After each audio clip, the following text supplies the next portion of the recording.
আকাশবাণী কলকাতা। স্থানীয় সংবাদ পড়ছি নমামি বসুরুদ্র। প্রথমে বিশেষ বিশেষ খবর। বিজ্ঞপ্তি জারির মধ্যে দিয়ে ওয়াকফ সংশোধনী আইন 2025 কার্যকর হয়েছে। প্রধানমন্ত্রী বলেছেন, সংসদে ওয়াকফ সংশোধনী বিল 2025 পাস সামাজিক ন্যায় বিচারের লক্ষ্যে গৃহীত এক উল্লেখযোগ্য পদক্ষেপ। এদিকে এই বিল সংসদে পাশ হওয়ার পর থেকেই শুরু হয়েছে রাজনৈতিক চাপানোতর। রাজ্য সরকারের সমস্ত দপ্তরের মামলা সংক্রান্ত আইনি বিষয়ের ওপর কেন্দ্রীয়ভাবে নজরদারির জন্য নতুন মন্ত্রিগোষ্ঠী তৈরি করা হয়েছে। ডায়মন্ড হারবার কেন্দ্রের লোকসভা নির্বাচনের ফলাফলকে চ্যালেঞ্জ জানিয়ে দায়ের হওয়া ইলেকশন পিটিশন শুনানির জন্য গ্রহণ করেছে কলকাতা হাইকোর্ট। সুপ্রিম কোর্টের রায়ে যেসব শিক্ষকের চাকরি বাতিল হয়েছে তারা চাইলে পরীক্ষার খাতা দেখতে পারবেন বলে উচ্চ মাধ্যমিক শিক্ষা সংসদ সিদ্ধান্ত নিয়েছে। আসছে বিস্তারিত খবরে। ওয়াকফ সংশোধনী আইন 2025 কার্যকর হয়েছে। রাষ্ট্রপতি দ্রৌপদী মুর্মুর সম্মতি পাওয়ার পর সরকার গতকাল এই মর্মে একটি বিজ্ঞপ্তি জারি করে। গত সপ্তাহে সংসদের উভয় কক্ষেই বিলটি পাশ হয়। নতুন আইনটির লক্ষ্য ওয়াকফ সম্পত্তিগুলির ব্যবস্থাপনাকে নির্দিষ্ট রূপরেখা দেওয়া, ঐতিহ্যবাহী স্থানগুলি রক্ষা এবং সামাজিক কল্যাণের বিষয়টি সুনিশ্চিত করা। প্রধানমন্ত্রী নরেন্দ্র মোদী বলেছেন, সংসদে ওয়াকফ সংশোধনী বিল 2025 পাস সামাজিক ন্যায় বিচারের লক্ষ্যে গৃহীত এক উল্লেখযোগ্য পদক্ষেপ। साथियों, मैं देश की संसद को सर्व समाज के हित में, मुस्लिम समाज के हित में एक शानदार कानून बनाने के लिए बधाई देता हूं। अब वक्फ की पवित्र भावना की भी रक्षा होगी और गरीब, पसबंदा मुसलमान, महिला, बच्चे सबके हक भी महफूज रहेंगे। ওয়াকফ সংশোধনী আইন সম্পর্কে প্রবীণ সাংবাদিক মোহাম্মদ আমানুল্লাহ আকাশবাণীকে জানিয়েছেন, ওয়াকফ সম্পত্তি রক্ষায় এই আইনের একান্ত প্রয়োজন ছিল। এটা বাস্তব যে যেসব সম্পত্তি মুসলমানরা দান করে গেছেন সেটা রক্ষণাবেক্ষণ হয়নি এবং বহু ওয়াকফ প্রপার্টি বিক্রি হয়ে গেছে। একটা জিনিস পরিষ্কার যে ওয়াকফ প্রপার্টি একটা ডকুমেন্ট দরকার, কাজে এরকম একটা আইন সত্যি সত্যি দরকার যেতে ওয়াকফ থেকে যেসব আমদানি হয় সেটা যারা পাওয়ার কথা কাকে দেওয়া যাবে। এদিকে এই বিল সংসদে পাশ হওয়ার পর থেকে বিভিন্ন এলাকায় প্রতিবাদ বিক্ষোভ দেখা দিয়েছে। মুর্শিদাবাদের জঙ্গিপুরে ওয়াকফ বিলের প্রতিবাদে গতকাল রঘুনাথগঞ্জ ওমরপুর জাতীয় সড়ক অবরোধ করে বিক্ষোভ দেখানো হয়। ঘটনাস্থলে পুলিশ গেলে পরিস্থিতি রণক্ষেত্রের আকার নেয়। গত সোমবারও সুতিতে রেলপথ অবরোধ করে বিক্ষোভ দেখান আন্দোলনকারীরা। এই ঘটনায় কয়েকজনকে গ্রেপ্তার করা হয়েছে। পশ্চিমবঙ্গ পুলিশ অবশ্য জানিয়েছে পরিস্থিতি আপাতত নিয়ন্ত্রণে। তবে 11 এপ্রিল পর্যন্ত জঙ্গিপুর মহকুমায় ইন্টারনেট পরিষেবা বন্ধ রাখা হয়েছে। সুতি ও রঘুনাথগঞ্জ এলাকায় 48 ঘণ্টার জন্য জারি হয়েছে 163 ধারা। রাজ্যপাল সিভি আনন্দ বোস ওয়াকফ বিল পাশ হওয়ার পর রাজ্যের বিভিন্ন জায়গা থেকে যে হিংসার খবর আসছে তার তীব্র নিন্দা করেছেন। রাজভবনের পক্ষ থেকে জানানো হয়েছে, ভারতের সংসদ অর্থাৎ দেশের জনগণ বিলটি পাশ করেছে। স্বার্থান্বেষী গোষ্ঠীর অশান্তি ছড়ানোর পরিকল্পনা বরদাস্ত করা হবে না। অবিলম্বে দৃঢ় পদক্ষেপ নিয়ে হিংসা থামানো ও এ ব্যাপারে বিস্তারিত রিপোর্ট জমা দেওয়ার জন্য রাজ্য সরকারকে নির্দেশ দেওয়া হয়। অন্যদিকে গতকালের পরিস্থিতি নিয়ে মুখ্যমন্ত্রী মমতা ব্যানার্জি জঙ্গিপুরের বিধায়ক জাকির হোসেনের সঙ্গে কথা বলেছেন। পরিস্থিতি স্বাভাবিক রাখতে যাবতীয় পদক্ষেপ গ্রহণের নির্দেশ দেন তিনি। এদিকে এই ঘটনার পরই শুরু হয়েছে রাজনৈতিক চাপানোতর। তৃণমূল কংগ্রেস নেতা রাজ্যের মন্ত্রী সিদ্দিকুল্লাহ চৌধুরী বলেছেন, হিংসা দিয়ে কোনো আন্দোলন সংগঠিত হয় না। পুলিশকে লাঠিচার্জ করতে হলে কেন আমি সেটা জানি না। যারা আন্দোলন করবেন হিংসাত্মক আন্দোলন করলে ফেল হয়ে যাবে। হিংসাত্মক পথ যদি ধরা যায় তাহলে আন্দোলনটা ঠিক জায়গায় পৌঁছাবে। আমরা হিংসা চাই না। অন্যদিকে বিজেপির রাজ্য সভাপতি কেন্দ্রীয় মন্ত্রী সুকান্ত মজুমদার অভিযোগ করেন, 26,000 চাকরি বাতিলের দিক থেকে নজর ঘোরাতেই এ ধরনের হিংসাত্মক কাজ ঘটানো হচ্ছে। যেভাবে উৎপাত করে বেড়াচ্ছে, যেভাবে গণতান্ত্রিক দেশে অগণতান্ত্রিক আন্দোলন চালিয়ে যাচ্ছে এবং যেভাবে পুলিশের উপর হামলা হয়েছে, তাতে এটা পরিষ্কার হয়ে যাচ্ছে যে পশ্চিমবঙ্গের পুলিশই যদি সুরক্ষিত না হয় তাহলে এই পুলিশ কাদের সুরক্ষা দেবে? জঙ্গিপুর তথা মুর্শিদাবাদ জেলায় তো হিন্দুরা সংখ্যালঘিষ্ঠ, তাহলে সংখ্যালঘুদের সুরক্ষার দায়িত্ব কার?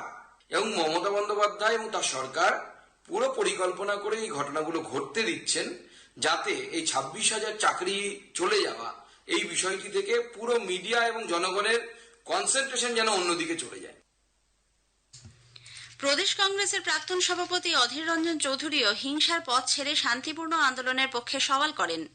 সবাই প্রতিবাদ করছে, আমরাও করব, আমরা করেছি, করছি, করব, কিন্তু কোনো প্রতিবাদী যেন কোনো সাম্প্রদায়িক রং না নেয়, কোনো সাম্প্রদায়িক উত্তেজনা সৃষ্টি না করে মুর্শিদাবাদবাসীর সর্বস্তরের মানুষের কাছে এটা আমার একান্ত আবেদন। সিপিআইএম নেতা সুজন চক্রবর্তী অভিযোগ করেছেন, এ রাজ্যে পুলিশ রাজ চলতে থাকলে কোনো পক্ষই সুরক্ষিত থাকবে না। পুলিশ রাজ যদি চলে তাহলে সবাই আক্রান্ত হবে। পশ্চিমবাংলায় পুলিশ রাজ চলছে, ও হিন্দু বা মুসলমান বলে কথা না, এটা তো পক্ষ বিপক্ষ এইভাবে ভাগাভাগি করে দেওয়ার তো কোনো মানে হয় না। স্পটলাইট অনুষ্ঠানে এবার শুনবেন ওয়াকফ সংশোধনী বিল নিয়ে বিশেষ আলোচনা। অতিথি হিসেবে থাকছেন প্রবীণ সাংবাদিক মোহাম্মদ আমানুল্লাহ এবং আইনজীবী দেবজিৎ সরকার, সঞ্চালনায় সন্দীপন দাশগুপ্ত। আকাশবাণী কলকাতার সংবাদ বিভাগ প্রযোজিত অনুষ্ঠানটির দ্বিতীয় তথা শেষ পর্ব শুনবেন আগামীকাল সঞ্জয়িতায় রাত 8:30টায়। একই সঙ্গে আকাশবাণী কলকাতার সংবাদ বিভাগের সোশ্যাল মিডিয়াতেও এটি শোনা যাবে। কলকাতা হাইকোর্ট বিরোধী দলনেতা শুভেন্দু অধিকারীকে মালদার মোথাবাড়ির হিংসা কবলিত এলাকা পরিদর্শনে যাওয়ার অনুমতি দিয়েছে। আগামী শুক্রবার 11 এপ্রিল সকাল 10টা থেকে দুপুর 3টের মধ্যে 3টি গাড়ির কনভয়ে নিরাপত্তা রক্ষী নিয়ে বিরোধী দলনেতা শুভেন্দু অধিকারী ও বিজেপি বিধায়ক অশোক দিন্দা এলাকা পরিদর্শন করতে পারবেন। এজন্য জেলা পুলিশ সুপারকে পুরো পরিস্থিতির ওপর নজরদারির পাশাপাশি পর্যাপ্ত নিরাপত্তার বন্দোবস্ত করতে নির্দেশ দিয়েছেন বিচারপতি তীর্থঙ্কর ঘোষ। স্থানীয় সংবাদ শুনছেন আকাশবাণী কলকাতা কেন্দ্র থেকে। আমাদের সংবাদ শুনতে পাবেন ইউটিউব চ্যানেল আকাশবাণী সংবাদ বাংলা, ফেসবুক ও ইনস্টাগ্রাম আকাশবাণী সংবাদ কলকাতা এবং এক্স হ্যান্ডেল AIR নিউজ কলকাতাতে। রাজ্য সরকারের সমস্ত দপ্তরের মামলা সংক্রান্ত আইনি বিষয়ের ওপর কেন্দ্রীয়ভাবে নজরদারির জন্য নতুন মন্ত্রিগোষ্ঠী তৈরি করা হয়েছে। মন্ত্রিসভার বৈঠকে মুখ্য সচিব মনোজ পান্তকে আহ্বায়ক করে ওই বিশেষ মন্ত্রিগোষ্ঠী তৈরি করে দিয়েছেন মুখ্যমন্ত্রী মমতা ব্যানার্জি। অরূপ বিশ্বাস, ফিরহাদ হাকিম, ব্রাত্য বসু, মলয় ঘটক, চন্দ্রিমা ভট্টাচার্য ও শশী পাঁজাকে মন্ত্রিগোষ্ঠীর সদস্য করা হয়েছে বলে প্রশাসনিক সূত্রে জানা গেছে। রাজ্য সরকার 4টি দপ্তরে নতুন 53টি শূন্যপদ সৃষ্টির সিদ্ধান্ত নিয়েছে। নবান্নে গতকাল রাজ্য মন্ত্রিসভার বৈঠকে এ সংক্রান্ত একটি প্রস্তাব গৃহীত হয়।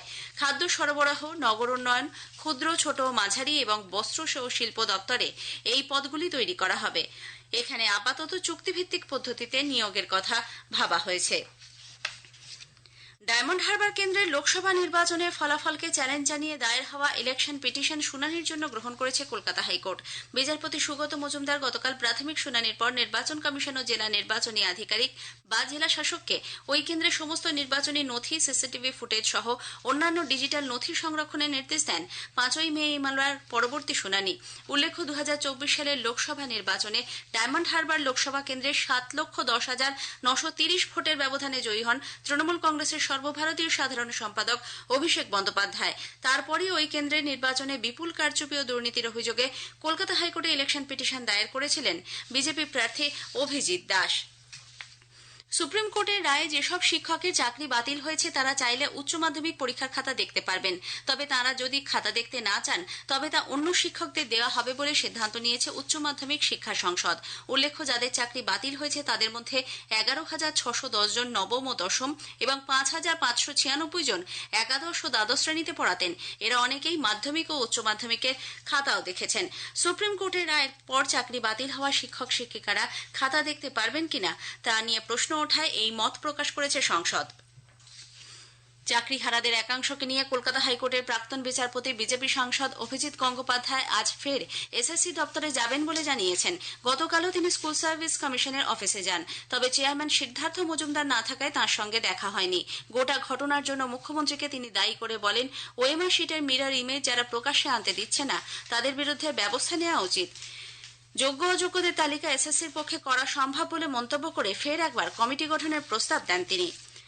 মহাবীর জয়ন্তী উপলক্ষে আগামী 10ই এপ্রিল মেট্রো রেল গ্রিন লাইনে 262টির পরিবর্তে আপ ও ডাউন মিলিয়ে মোট 236টি ট্রেন পরিষেবা দেবে। গ্রিন লাইন 1-এ উভয় দিকে মোট 90টি পরিষেবা দেবে 20 মিনিট অন্তর। তবে গ্রিন লাইন 2, পার্পল লাইন এবং অরেঞ্জ লাইনে পরিষেবা ওই দিন স্বাভাবিক থাকবে বলে মেট্রো রেল সূত্রে খবর। শেষ করার আগে স্থানীয় সংবাদের বিশেষ কিছু অংশ আরও একবার। বিজ্ঞপ্তি জারির মধ্যে দিয়ে ওয়াকফ সংশোধনী আইন 2025 কার্যকর হয়েছে। প্রধানমন্ত্রী বলেছেন, সংসদে এই বিল পাস সামাজিক ন্যায় বিচারের লক্ষ্যে গৃহীত এক উল্লেখযোগ্য পদক্ষেপ। এদিকে এই বিল সংসদে পাশ হওয়ার পর থেকে শুরু হয়েছে রাজনৈতিক চাপানোতর। রাজ্য সরকারের সমস্ত দপ্তরের মামলা সংক্রান্ত আইনি বিষয়ের ওপর কেন্দ্রীয়ভাবে নজরদারির জন্য নতুন মন্ত্রিগোষ্ঠী তৈরি করা হয়েছে। ডায়মন্ড হারবার কেন্দ্রের লোকসভা নির্বাচনের ফলাফলকে চ্যালেঞ্জ জানিয়ে দায়ের হওয়া ইলেকশন পিটিশন শুনানির জন্য গ্রহণ করেছে কলকাতা হাইকোর্ট। স্থানীয় সংবাদ শেষ হলো। এর পরের খবর সকাল 9:15 মিনিটে।